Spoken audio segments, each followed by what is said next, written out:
नमस्कार, आप देख रहे हैं नवभारत न्यूज चैनल और इस समय हम कांग्रेस के वरिष्ठ नेता एक्स MLC रविंदर शर्मा जो स्पोक पर्सन या चीफ स्पोक पर्सन है उनसे बातचीत करेंगे। जिस तरह से पार्लियामेंट में बड़ी उम्मीद थी कि जम्मू कश्मीर को स्टेटहुड का दर्जा मिलेगा, लेकिन स्टेटहुड का दर्जा नहीं मिला। उल्टा दो बिल जो है पेश किया गया कि जहाँ पे प्रशासनिक अधिकारियों का बदलाव और दूसरी तरफ असेंबली विधानसभा की सीटों को इंक्रीज करने की बात जो है बिल लाया गया है। इनसे बातचीत में पहले तो शर्मा साहब आपको बहुत बहुत स्वागत है। जिस तरह से ये जम्मू कश्मीर के लिए एक बड़ी उम्मीद थी कि मानसून 70 में जो है एक उम्मीद थी कि स्टेटहुड का दर्जा मिलेगा, लेकिन स्टेटहुड तो नहीं मिली, लेकिन उल्टा दो बिल जो है पेश किए गए हैं। क्या कहेंगे? देखिए, बात यह है कि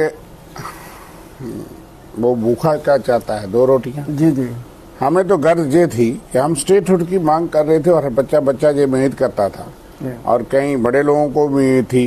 वो कांग्रेस को कहते थे कि आपने जल्दबाजी से नारे लगाने शुरू कर दिए, ये तो मानसून सेशन में देने वाले। और कांग्रेस को इसमें कोई शक नहीं था कि इनकी नीयत खराब है। जब इन्होंने स्टेट तोड़ी तब भी इनकी नीयत खराब थी, क्योंकि उससे हासिल कुछ नहीं हुआ। और तोड़ी जब तो अमरनाथ यात्रा चल रही थी। जी बिल्कुल। ये धर्म के नाम पे राजनीति करते हैं, लेकिन धर्म का सम्मान नहीं करते।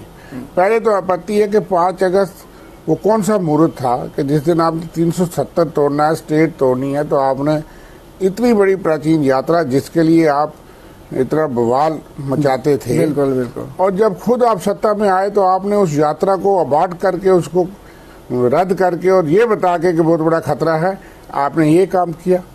और उस वक्त के गवर्नर अब चले गए इस दुनिया से, उनसे भी कहलवाया कि नहीं जनाब, कोई ऐसी छेड़छाड़ नहीं।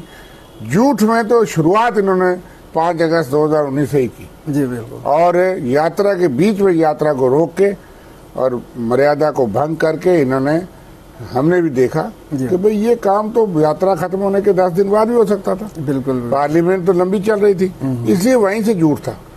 और 370 तो आपका एजेंडा था, आप उसके फायदे देश भर में बताइए, लेकिन जम्मू कश्मीर को जरा कन्विंस करके बताइए कि जिनकी जमीन, जिनकी नौकरी, जिनकी रेत बजरी, जल जंगल जमीन सारी लुटी जा रही है। और यहाँ law and order, drug mafia इतना बढ़ गया कि पार्लियामेंट्री कमेटी की रिपोर्ट है कि 2018 से 2023 में 1500% इंक्रीज है ड्रग बिल्कुल माफिया में और कंजम्पशन में जम्मू कश्मीर में। जी बिल्कुल।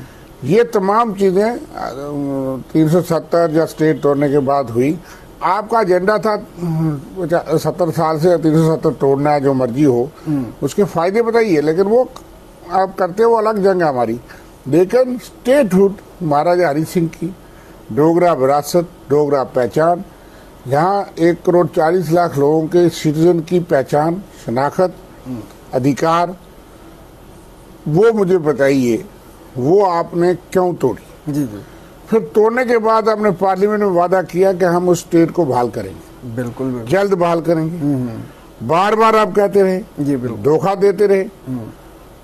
और उसके बाद फिर आपने सुप्रीम कोर्ट में एफआईआर दे दिया। बिल्कुल दिया। सुप्रीम कोर्ट ने 11 दिसंबर 2023 को आदेश दिया। चलिए 370 की पिटीशन थी, उस पर उन्होंने कहा कि तोड़ना सही था या गलत था, वो नहीं कहा। सुप्रीम कोर्ट ने कहा कि पार्लियामेंट के पास ये इख्तियार है। जी। उस हद तक उन्होंने कहा कि ये तोड़ सकती थी, चलो मान लिया। कोई कहते थे टूट नहीं सकता, सुप्रीम कोर्ट का व्यू हम मानते हैं कि उन्होंने कहा तोड़ सकती थी पार्लियामेंट। बिल्कुल बिल्कुल। लेकिन उसके फायदे नुकसान तो जम्मू कश्मीर वालों को झेलने हैं। जी। दूसरा, उन्होंने कहा कि 30 सितंबर तक चुनाव कराइए। उसके लिए 30 सितंबर 2024 की डेडलाइन दी। जी बिल्कुल। लेकिन स्टेटहुड के लिए उन्होंने कहा कि as soon as possible Jammu Kashmir को स्टेट वापस करिए, क्योंकि अटॉर्नी जनरल ने कहा कि जनाब ये हम देने वाले हैं। जी। सुप्रीम कोर्ट फैसला करता कि ये वैध था, कॉन्स्टिट्यूशनली संवैधानिक ठीक था या गलत था। जी। लेकिन जब अटॉर्नी जनरल ने खुद ही ये अपील कर दी और शायद सुप्रीम कोर्ट को लगता था कि ये संवैधानिक, हमको लगता है ये संवैधानिक काम नहीं था। जी बिल्कुल। उन्होंने उस पर फैसला देने के बजाय कह दिया कि अब चूंकि गवर्नमेंट देना चाहती है तो एज सुन एज पॉसिबल दे दे। जी। क्योंकि हम ये मानते हैं कि स्टेट को तोड़ना ही आइन के खिलाफ था। हिंदुस्तान में कोई स्टेट टूटी नहीं, यूटी से स्टेट्स बनी। जी बिल्कुल बिल्कुल। ये आपने 2.25 साल उस आदेश का पालन नहीं किया। हम तो सोचते थे कि चुनाव 30 सितंबर से पहले एज सुन एज पॉसिबल का मतलब जितना मैं और प्रोफेसर साहब समझते हैं जी, वो है कि भाई 1 महीना, 2 महीने, 3 महीने, 4 महीने, 5 महीने, 6 महीने, जी बिल्कुल। लेकिन चुनाव तक इन्होंने शोर डाला। जब चुनाव आया हमने कहा स्टेट दो, आपने कहा नहीं जी पहले इलेक्शन फिर स्टेट। हमारी ये 4 शर्तें पूरी होनी चाहिए, हमें बिल्कुल। डिलिमिटेशन। हमने वो भी चुनाव लगा, लोगों ने बड़ा मैसिव मतदान किया। मैंडेट इनको नहीं मिला, वो मिल गया नेशनल कॉन्फ्रेंस कांग्रेस कोalition। बिल्कुल बिल्कुल। उसके बाद इनको सांप सूंघ गया, फिर ये बात करना ही छोड़ गया। हमने कैबिनेट में हिस्सा नहीं लिया। प्रधानमंत्री जी कटरा आए, एक बार जिक्र नहीं किया, पहली बार स्टेट उनकी बात नहीं की। जी बिल्कुल बिल्कुल। तो अब लोगों की डिमांड, और हम दिल्ली तक भी पहुंचे, और जंतर मंतर एक वो अड्डा है जहाँ जमहूरियत के लिए आवाज उठाई जाती है। हमारे पास और तो कोई ताकत नहीं कि पार्लियामेंट हमला करे। शर्मा साहब मेरा एक सवाल ये भी है, अब उम्मीद ये थी, मैं खत्म करने वाला हूँ, कि भाई कईयों को था कि चीफ मिनिस्टर साहब भी कहते थे कि पार्लियामेंट सेशन में हमें पूरी उम्मीद है। शायद हमने सोचा कि चीफ मिनिस्टर हैं, उनको कोई कान में कोई इशारा हो। बिल्कुल बिल्कुल। तो हमें बड़ी उम्मीद थी। कोई और भी कहता जी 15 अगस्त को ऐलान होने वाला है, कोई मंत्री ने ये भी कहा। खैर हम अपने काम पे लगे रहे कि अगर होने वाला है तो रुकने नहीं ना, आप भी एक धक्का दे दें। जी बिल्कुल। अगर गाड़ी का इंजन स्टार्ट हो जाएगा, अच्छी बात है, तो धक्का भी देते हैं ना। हमने कहा धक्का दे दो कि 8 महीने से हम जो मिशन चला रहे थे कि उनको याद दिलाएं, देश में थोड़ा प्रेशर बने। राहुल गांधी खड़गे साहब ने लिखा, बिल्कुल पत्र कि लिखा भाई थोड़ा सा शायद अगर शर्म हो, लेकिन ये जमहूरियत में विश्वास नहीं करते। बिल्कुल। इन्होंने अब भी जो कानून लाए हैं ये जमहूरियत का गला घोंटने के लिए लाए हैं, मेरा कहना ये है। शर्मा साहब, जिस तरह से एनसी आपकी गठबंधन सरकार में है, जिसमें गठबंधन आपका एलसी जो है वो अपने तरीके से स्टेट हुड के लिए जदोजहद कर रहा, कांग्रेस अपने तरीके से कर रही है। अब ये अपनी पार्टी की बात करें तो वो तो बी पार्टी है बीजेपी की, तो वो ऐसे बयान कभी कभी दे देती है। पीडीपी जो उनका एजेंडा है, हम 370 और 35A की बहाली की बात करते हैं, लेकिन ये जो आपका गठबंधन है वो एक प्लेटफॉर्म क्यों नहीं आकर ये जदोजहद करते कि ज्यादा स्टेट होल्ड दो। वो कहते हैं कि हम जी सिग्नेचर करके देखिए संजय साहब, ये कहाँ लिखा है हमने? अब सुन ली बात, आपकी समझ आ गई मुझे प्रश्न। बात ये है कि ये कहाँ लिखा है कि हम एक दूसरे से पूछ के रोटी खाएंगे। हम सारी चीज जो है वो गठबंधन है, उनकी अपनी पार्टी है, वो अपने ढंग से लड़ रहे हैं, हमें कोई इतराज नहीं। वो अपील करें, वो सरकार में भी उनकी मजबूरियां हो सकती हैं। हम कोलिशन का हिस्सा हैं, यहाँ तक बहुमत की बात है, यहाँ तक बीजेपी के से मुकाबले की बात है, हम उनके साथ हैं और साथ रहे और रहेंगे। नहीं, मेरा सवाल यह था कि उनका तरीका अलग हो सकता है ना। पार्टीज में ये जरूरी नहीं है कि गठबंधन, मैंने आपका इस सवाल का जवाब दे रहा हूँ, ढंग से दे रहा हूँ, कि ये जरूरी नहीं है कि हम उनसे इजाजत लें जो हमसे इजाजत लें। हमें जो काम करना है, हमारी एक पार्टी है, हमें महसूस था, विश्वास था कि ये धोखेबाज हैं, धोखा करेंगे। उनको विश्वास था कि ये शायद हमारे साथ अच्छी बैठना उठना है और सरकार है, तो ये उनको पता है, वादा किया हुआ है, तो उनको धोखे में ना मारे जाएं। तो हमने तो ये आवाज बुलंद की, कोई गलती तो ऐसी नहीं की जिससे उनको नुकसान हो या नेशनल कॉन्फ्रेंस की। मेरा सवाल ये था कि अगर अच्छा होता दोनों, तो अभी भी क्या बिगड़ा? हमने भी कहा था कि हम हरगत दस्तखत करेंगे। भाई ये जंग तो आपने देख लिया। मैं कहता हूं कि अच्छा होता है कुछ और पावर देते। वो तो जो है वो भी तो गले का फंदा आपका फंसा के रखेंगे, जिस दिन आप खींचेंगे। वो फांसी का फंदा पहले फंसाते हैं ना जी, बिल्कुल। और वो हाथ अमित शाह के पास होगी, ईडी, सीबीआई, इनकम टैक्स, किसी दिन फिर 30 दिन जमानत नहीं होगी। वो डरा के सारे देश में और यूटी में और यहाँ पे मैं समझता हूँ वो 10 कदम पीछे गए हैं कि अगर किसी को अंदर ठोकना है तो कई लोग हैं जी।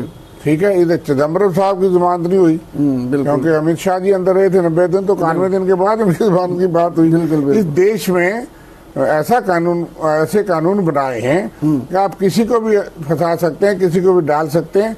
ईडी, इनकम टैक्स, जो जितनी एजेंसीज हैं वो इसीलिए आई रखी हैं कि वो आप देख लो कि 90% केस विपक्ष के वो लोग हैं हाँ, बिल्कुल बिल्कुल। और जो लोग इनके खिलाफ थे, जिनको इन्होंने भ्रष्ट कहा, वॉशिंग मशीन से वो गुजर के इनके पास गए, वो मंत्री, मुख्यमंत्री और बड़े बड़े पदों पे चले गए, जांच नहीं हुई। सबसे सामने बात है कि सत्यपाल मलिक इनके बनाए हुए गवर्नर थे। जी बिल्कुल। 5 राज्यों के गवर्नर रहे, केंद्रीय मंत्री रहे, MP रहे, दोनों सभाओं के बड़े नेता थे, किसान नेता थे और बीजेपी के नेता थे। उन्होंने मुश्किल काम के लिए एक बहादुर आदमी को यहाँ लगाया, वो हमारे विरुद्ध फैसला किया उन्होंने। लेकिन उनकी ईमानदारी पे तो हम नहीं उंगली उठा सकते, या तो आप सबूत करो। हाँ बिल्कुल। वो विसल ब्लोअर था, उसने कहा भाई 300 करोड़ रुपया मुझे ऑफर हुआ, और प्रधानमंत्री के मुंह पे कहा कि जनाब मुझे ऑफर होती है फाइलों में। और जो पब्लिकली कहा कि कोई आदमी बहुत बड़ा नेता सुबह मुंह धोए बगैर जो है वो 7 बजे उनके पास पहुंच गया, उन्होंने नाम लिए, बजाय उनकी जांच होती। सत्यपाल मलिक जी को राजकीय सम्मान तक नहीं दिया, उनके घर EB CBI ED सब पहुंच गए, बिल्कुल बिल्कुल, हॉस्पिटल में पहुंच गए। जी बिल्कुल। और वो आदमी कहता रहा मेरे पास 6 कुर्ते पजामे, ये छोटा सा घर है, जा तो बताओ उसकी जायदाद है। इस देश में सवाल पूछना गुनाह हो गया है। जी जी बिल्कुल। और हमें डर नहीं है, राहुल गांधी इसीलिए नेता है कि आज सवाल पूछा। हम ये पूछना चाहते हैं आज, बताइए सत्यपाल मलिक ने करप्शन का उजागर किया, प्रोजेक्ट कैंसिल किए, या तो मरणोपरांत भी साबित करो कि उसकी अरबों रुपए की जायदाद बताओ, बिल्कुल उसके बारे में बताओ। वो आपका आदमी था, लेकर देश का जब गवर्नर रहा 5 स्टेटों का, उसको राजकीय सम्मान तक नहीं। क्या हो रहा है इस देश के अंदर? जमहूरियत खतरे में है, संविधान खतरे में है। संविधान को माथा टेकने से संविधान का सम्मान नहीं होता। जी जी। संविधान को माथा चाहे ना टेको, उसकी रूह को इम्प्लीमेंट करो। महात्मा गांधी की रूह को आज दोष दुखी करते हो। बिल्कुल बिल्कुल। आप गोडसे के रास्ते में चलने वाले लोग और महात्मा गांधी का फोटो लगा के देश को गुमराह करते हो। जी। इसलिए हम ये कह रहे हैं कि ये कानून बनाने से इन्होंने शिकंजा कसा।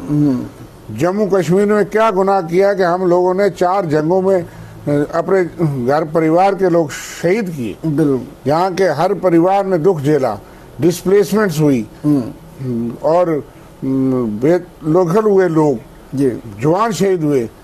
हमसे बड़ा देशभक्त कौन है जम्मू कश्मीर से? जी बिल्कुल बिल्कुल। वो जो उस कोने में बैठा है, यहाँ एक गोली नहीं कभी चली। यहाँ तो हर रोज यहाँ बॉर्डर पे लोगों को पता नहीं होता किस वक्त रात को होगा, क्या हुआ पुंछ में। बिल्कुल बिल्कुल। और वो सारे लोग जो है धर्म से तो वो इस्लाम से थे, देशभक्त थे, इसलिए मारे गए। बिल्कुल बिल्कुल। लेकिन आप उनका हमारा अपमान करते हो। क्यों नहीं स्टेट का दर्जा? बाकी चीजें आप छोड़ दीजिए। 370 जब बाकी चीजें फिलहाल छोड़ दिए, जो मांगता है हम नहीं उसको रोकते, वो 370 से लेकर के और आगे जाए, हमें क्या परेशानी है। लेकिन जो हमारी बात है, हमने कहा सुप्रीम कोर्ट ने ठप्पा लगाया, आप स्टेट तो दे दो, फिर हम बाकी बात करेंगे। जमीन आए हैं, इसका क्या मतलब? इसका मतलब यही है, मैंने कहा कि फंदा फंसा दिया और अमित शाह जी के पास नहीं। ये प्रशासनिक जो है बदलाव किए, वो प्रशासनिक कुछ नहीं है। बात यह है कि चीफ मिनिस्टर ने कह दिया असेंबली में कि लाठीचार्ज भी मेरे पास नहीं है, तो क्या हालत होगी? जिस चीफ मिनिस्टर को 2 सपाटों ने जाकर के रोक दिया, वो घर से बाहर निकल सकता। अच्छा, अगर वो गलत करता, आप नुक्सीचीनी करिए। बिल्कुल बिल्कुल, वो उसकी राय हो सकती है।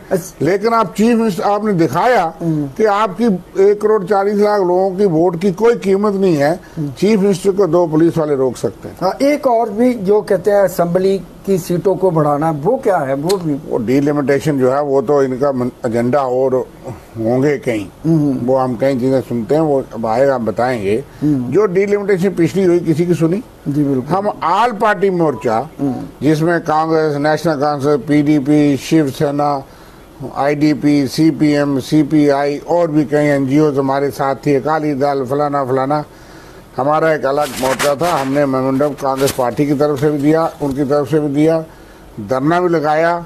जो डिलिमिटेशन कमीशन था, उसने किसी के फिर ऑब्जेक्शन भी दिए, किसी का ऑब्जेक्शन चला, वही चला जो बीजेपी ने चाहा। बिल्कुल बिल्कुल, ठीक है। अगर आज राहुल गांधी कह रहा है कि इलेक्शन कमीशन और उनकी मिली भगत है, तो क्या गलत है? हमने यहाँ देखा। जी बिल्कुल। देखिए, बिश्नाह कॉन्स्टिट्यूंसी बनी, यहाँ से आप जाओ एयरपोर्ट के बाद पहली कॉन्स्टिट्यूंसी एक मीरा साहब आती है, उसका नाम पता नहीं क्या है।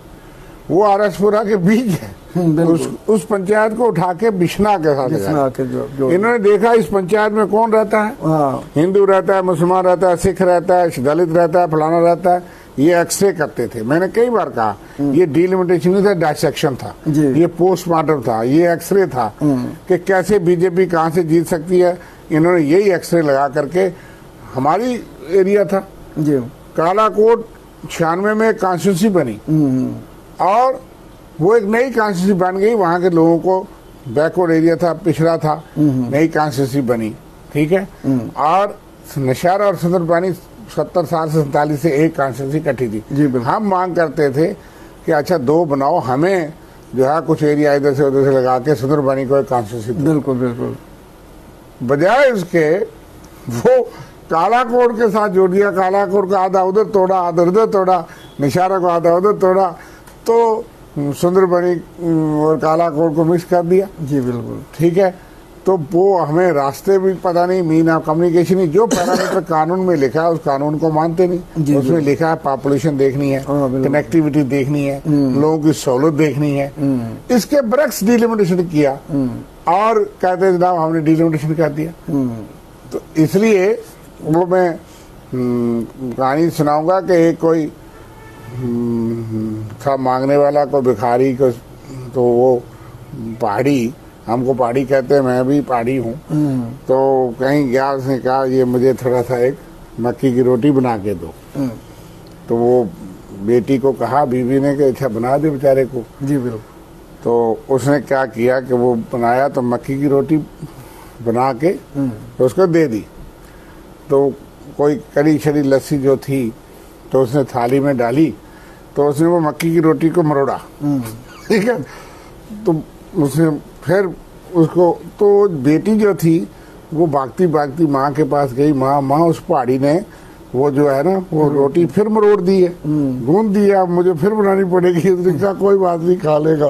तो उसको क्या समझाया, उसने मरोड़ के मक्की की रोटी को खाते हैं, तो उसने खाया। वही काम इन्होंने किया कि 40 साल पहले एक आदमी ने मरोड़ा थोड़ा और डिलिमिटेशन कर दी, जनाब हमने इतनी सीटें बढ़ा दी। जब लोगों को कहते थे रिफ्यूजी, मैं भी एक रिफ्यूजी हूँ, 8 सीटें रिफ्यूजियों को देंगे बेवकूफ बनाने के लिए। मैं भी बड़ा खुश था, चलो 8 सीटें होंगी, शायद हमारा भी नंबर लग जाए। ऐसे नहीं लगता। बड़े खुश रिफ्यूजी मेरे भाई बहन खुश थे। 24 में से 8 देंगे। बड़े बड़े लंबे भाषण, ऐसा कन्विंसिंग इन्होंने कहना कि पीओके का वोट जहाँ से पड़ेगा। मेरे भी कई भाई बड़े तारीफ करते थे, जनाब ये आया ना सरकार 8 सीटें मिलेंगी। जब डिलिमिटेशन हुआ तो मैंने भी लिख के दिया पार्टी हम सारे कि जनाब इनको भी 2 8 सीटें, सिखों को भी माइनॉरिटी समझ के सीट दो, कश्मीरी पंडितों को भी दो, बाकी भी जो माइनॉरिटी है दो, लेकिन 2 आप चुन के इलेक्टेड रिप्रेजेंटेटिव। वो कैसे है कि संविधान में उसकी इजाजत है। सिक्किम में एक कॉन्स्टिट्यूंसी है सांगा, वहाँ जो बुद्धिस्ट मंक है उन लोगों की संख्या चंद सैकड़ों है, थोड़े से हैं, लेकिन पूरी स्टेट में जहाँ जहाँ वो हैं वो वोटर रजिस्टर्ड है। उसको कहते हैं सांगा असेंबली सीट जी जी। कोई अगर पुंछ रहता है वहाँ वोट डालेगा, कोई रजौरी रहता है डालेगा, कोई उधमपुर डालेगा। वो सारी स्टेट में जो है उनके वोटर लिस्ट अलग है, उनकी सीट का चुनाव उसी कम्युनिटी से खड़ा होता है और उसमें जो मेजॉरिटी लेता है वो जीत के आता है, उसको कहते हैं सांगा असेंबली। हमने कहा क्योंकि जम्मू कश्मीर में आपने काउंसिल भंग कर दी, यहाँ कभी किसी सिख को, कभी कश्मीरी पंडित को, कभी रिफ्यूजी को, कभी कोई जो जीत के नहीं आया असेंबली में, गवर्नमेंट रिकमेंड करती थी, पार्टी के अंदर प्रेशर पड़ता था, अच्छा ना सिखों को नुमाइंदगी दो, फलाने को दो, चलो कभी कभी इंसाफ हो जाता था, ये कोई नुमाइंदा होता था क्योंकि चुन के नहीं आ सकता। आज कश्मीरी पंडित कोई चुन के नहीं आ सकता या नहीं आया, कभी व्यारलाल हंडू जैसे लोग, कभी मनोहर लाल कौल जैसे लोग, कभी मक्खनलाल फोतरजार जैसे लोग, उस वक्त अलग कल्चर था, वो जीत के भी आते थे माइनॉरिटी से। तो इसलिए ये प्रावधान थे। हमने कहा भाई अपर हाउस आपने तोड़ दिया, तो हम भी डिलिमिटेशन के पास सारा डेलीगेशन लेकर गए। हमने कहा कि इन लोगों को नुमाइंदगी दो, ठीक है पीओजे के रिफ्यूजी हम लोग यहाँ वोटर हैं, तो अगर आप वहां से आके दोगे तो उन सीटों पे लड़ाओ, जितने रिफ्यूजी हैं उनकी रिकॉर्ड है पूरा, और उन लोगों को दे 8 सीटें, अगर वो 1 तिहाई। जब डिलिमिटेशन की रिपोर्ट आई तो किसी का जिक्र नहीं। वो जो भाषण देते थे और बेवकूफ बनाते थे वो कैसे भूल गए? जी बिल्कुल। वोट लेने के लिए उनको 30-30 लाख रुपया देंगे, ये करेंगे वो करेंगे, 8 सीटें देंगे। अब जब ये बात आई तो हमने शोर उठाया, सबने उठाया। उन्होंने कहा भाई आपने तो बड़ी बड़ी बातें की थी। जी बिल्कुल। तो डिलिमिटेशन कमीशन से एक चिट्ठी लिखवा दी कि जनाब डिलिमिटेशन रिपोर्ट पेश हो गई, उसके साथ एक चिट्ठी जोड़ दी, जनाब 2 सीटें महिलाओं को नॉमिनेट कर दो, बिल्कुल। 2 कश्मीरी पंडित को दे दो, 1 सीट, 1 रिफ्यूजी को दे दो। 12 लाख से ज्यादा रिफ्यूजी है। हाँ बिल्कुल बिल्कुल। पुंछ, मीरपुर, मुजफ्फराबाद और यहाँ छाम ये भी POJK में जो आते हैं। 12 लाख से ज्यादा के लिए 1, कश्मीरी पंडितों को आप 2 देते हो, मैं कहता हूँ 4 दो। 4 दो बिल्कुल। आपने अगर कहा जी हम छोटी कॉन्स्टिट्यूंसी बनाएंगे, कश्मीर में जनाब बड़ी छोटी कॉन्स्टिट्यूंसियां जम्मू में बड़ी हैं, आपने डिलिमिटेशन की तो अभी भी एक कॉन्स्टिट्यूंसी 1,92,000 पे थी। हमने ऑब्जेक्शन दिया कि ये कौन सा पैमाना है? एक कॉन्स्टिट्यूंसी जो वहाँ पाडर की है, यहाँ से बीजेपी के सुनील शर्मा जी जीते हैं, जज है, वो 50,000 54,000 पे थी। ये कौन सा फेयरनेस है, कौन सा पैमाना है? जी जी। और हमने ऑब्जेक्शन दिया, किसी ने पूछा नहीं बिल्कुल। हमने कहा आपने 1 लाख या 1.5 लाख की और एवरेज बनती है, अगर कश्मीरी पंडित 7 लाख हैं, 5 लाख हैं, तो 1.5 लाख के मुताबिक उनका जो कोटा बनता है वो पूरा दो। लेकिन कश्मीरी पंडितों की वोट लिस्ट बनी है, आप उनको चुनने का अधिकार क्यों नहीं देते? क्यों आप नामजद करेंगे जिसकी मैंने चुनौती दी है? आपने दी है। रिफ्यूजियों को आप अधिकार दो। हमारा ना, अगर उनको मैं पसंद नहीं, दूसरा पसंद नहीं, जिसको पसंद करेंगे हो सकता है उसको लोग करेंगे। चुना हुआ होगा वो रिफ्यूजी की बात करेगा। ऐसे जाएगा वो बीजेपी के कोड़ी गाएगा, मोदी जी का है तो मुमकिन है। बिल्कुल। वो यही कहेगा ना बेचारा, बिल्कुल। शुरू में भी अंत में भी।